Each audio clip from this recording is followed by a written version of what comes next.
a 17-year-old daughter.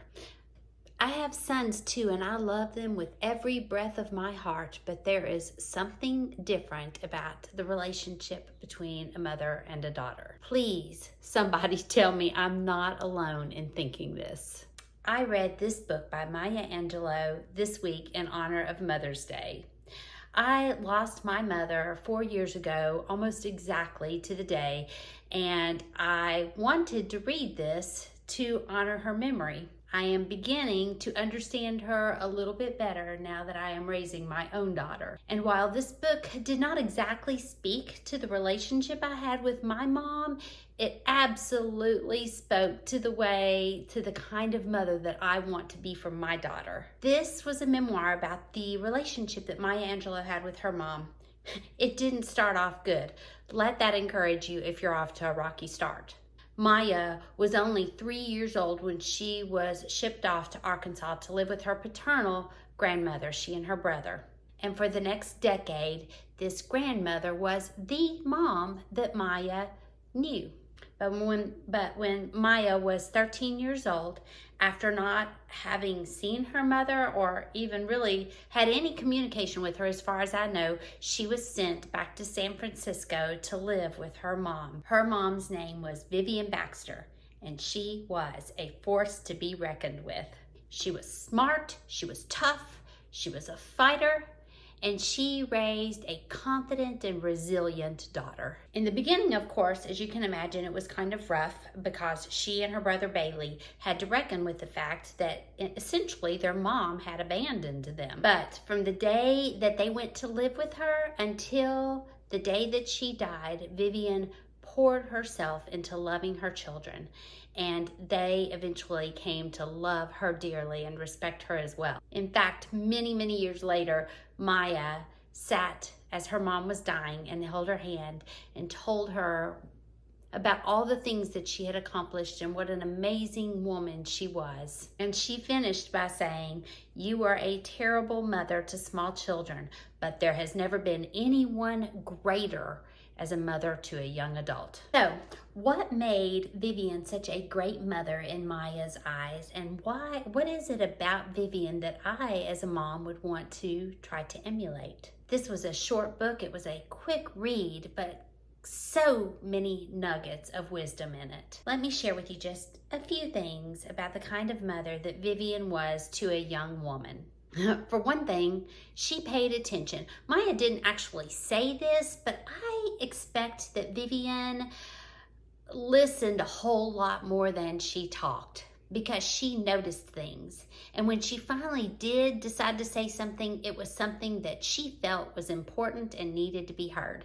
Her family noted that she was in the habit of calling people together, whether one person or the family, and having them come in, and she would be sure that everybody had a drink, and she would say, "Sit down, I have something to say." And it was always something that was worth hearing.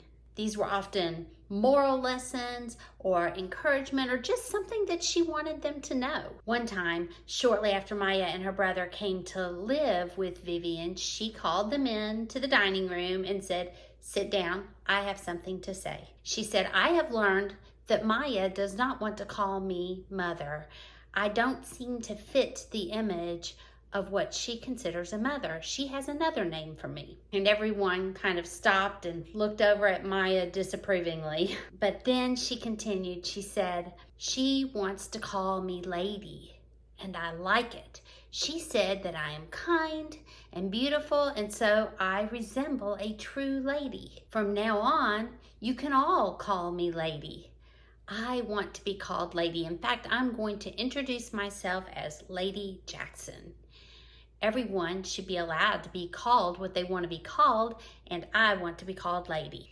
And you can tell that this was something that she had probably really mulled over and thought about, like, what do you do with the fact that your daughter doesn't want to call you mom? And she responded in a way that I thought was so gracious. It's so easy to answer in the moment, just very quickly, without taking the time to stop and think about what is the kindest and most helpful way to respond. I want to be a mom who listens and thinks before responding. She heard Maya. She heard her express the things that she wanted to do in life, the things that she wanted to be, and she not only encouraged her to go after them, but she actually really helped her. Maya later said that her mom often or always stood in the gap between the things that Maya could envision for herself, the place where she wanted to be, and the reality of actually being able to make that happen. And her mom was always right here in this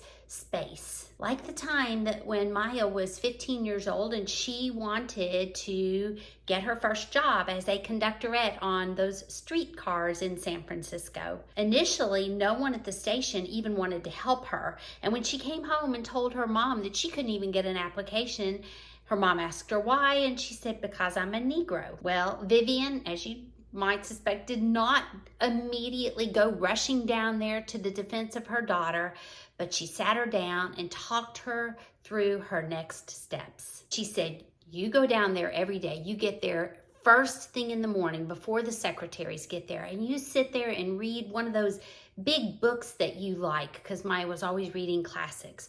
And then when everybody else goes to lunch, you eat a quick lunch and you be back from lunch before everyone else. This was actually torture for Maya, because some of the people working there were people that she had actually helped in school. But Maya consistently showed up, and after 2 weeks, somebody finally noticed her and offered her a job, the job that she wanted as a conductorette.